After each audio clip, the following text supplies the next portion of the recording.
So, if you're like me and you've subscribed to one of the most popular streaming services such as Spotify, Netflix, and Disney+, you may have been noticing that the price has been increasing year over year. Now you may be thinking to yourself, why? And will the prices keep increasing? So in this video, I'm going to be breaking it all down, starting from the history of all of these popular streaming services, all the way to the reasoning behind these price increases. And finally, I'll be wrapping things up by taking a look at the solution to all of this. My name is Albert, and let's get into this video. Let's start with the streaming giant, Netflix. Launched in 1997, founders Reed Hastings and Mark Randolph came up with the idea to rent DVDs by mail. From there, they created a subscription service where users could rent out unlimited DVDs without any limits via mail. By 2006, Netflix had reached a membership of 5 billion. In 2007, streaming was introduced, setting the foundation for the Netflix we know today. By 2010, Netflix had expanded out of the USA and into Canada, and in 2012, membership had reached 25 million users and was available in several more countries.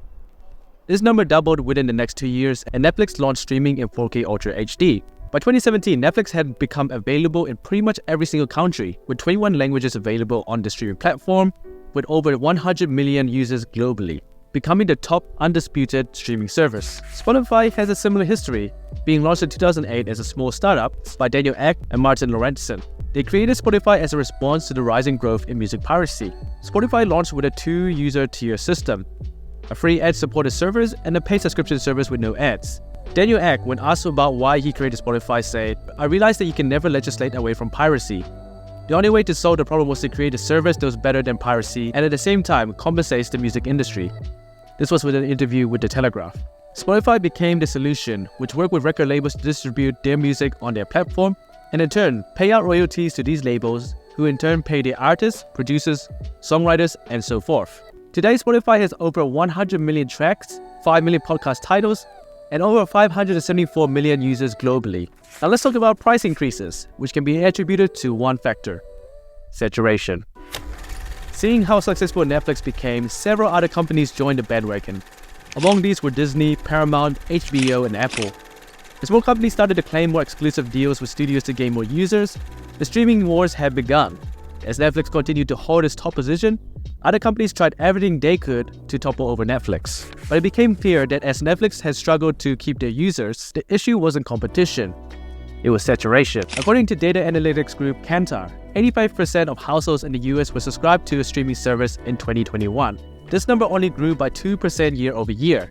With the number of streaming services available, along with the pricing of each of these services, it became apparent that people had to stick to one streaming service. By the start of 2023, Netflix had started losing users and started re-evaluating their current subscription model to keep costs lower and margins presentable to investors. Disney had started to catch up to Netflix in users, but the costs were apparent as a report from the Financial Times showed a loss of over 5 billion USD from Disney Plus and Paramount Plus in the last year alone as they tried to overtake Netflix. Even though Netflix remains as the top streaming service while generating profit, Netflix was not invincible to these losses in the streaming market. 2023 saw one of the biggest jumps in pricing for Netflix. $3 extra for premium, $1.50 extra for standard, $2 more for basic, and a new ad-supported plan starting at $7. Taking a look at the graph of Netflix price increase history created by The Verge, one standout is the increase of the premium subscription from $11.99 US in 2013 all the way to $22.99 in 2023. It has nearly doubled within 1 decade, an unprecedented change. Within the last 4 years, the prices increased nearly every single year, with the standard subscription also nearly doubling and the introduction of new plans that aren't really worth it and try to hide the reality of Netflix prices. If we expand out a bit, we can see that the price increases have spread out to pretty much every single competitor in the streaming space, including Disney+, Apple TV+, and many more. Unlike other streaming services that license out their content to other platforms, Netflix chooses to generate their own exclusive content and to not license these content out to other platforms, which is another cost. The same can be said of Spotify. The only difference is that the price increases didn't start until last year. Spotify became the first streaming service for music, and with its success, other companies also jumped in to take a part, from Apple Music to Tidal, YouTube Music, and Amazon Music. Spotify, like Netflix, has always managed to retain their position as a top music streaming service. However, with more competition, the same issues have arisen, with saturation becoming a key part of why Spotify can't retain their pricing. Within the last year, the pressure has really hit Spotify, who went through 3 rounds of job cuts, resulting in 17% of the company being removed. About 1,500 staff, the slow economic growth, and the announcement of a significant strategy shift. With this has come an increase in pricing, though not as drastic as Netflix. The premium subscription has increased by $1, the dual plan has gone up by $2, and the family and student plan has gone up by $1. When it comes to the solution, you can accept the fact that streaming services are just going to be more expensive and suck it up and pay. Or you can turn to a subscription sharing service like GamsGo. GamsGo reached out to collaborate on this video, and after testing this service for a while, I believe GamsGo is the perfect solution for an issue like this. Now you may be asking, how does this work? Let me explain. GamsGo purchases and manages official premium accounts which have several users linked to them. From there, you can purchase one user subscription, saving you a lot of money.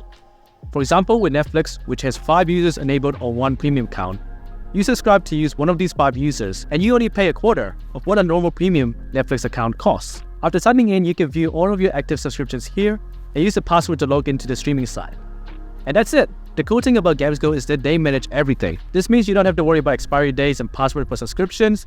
GamsGo streamlines everything by keeping all your subscriptions in one place where only you can access it. GamsGo is real-time, automatic, and reliable, with a refund guarantee in the case of any issues, as well as a whopping 4.9 star rating on Trustpilot.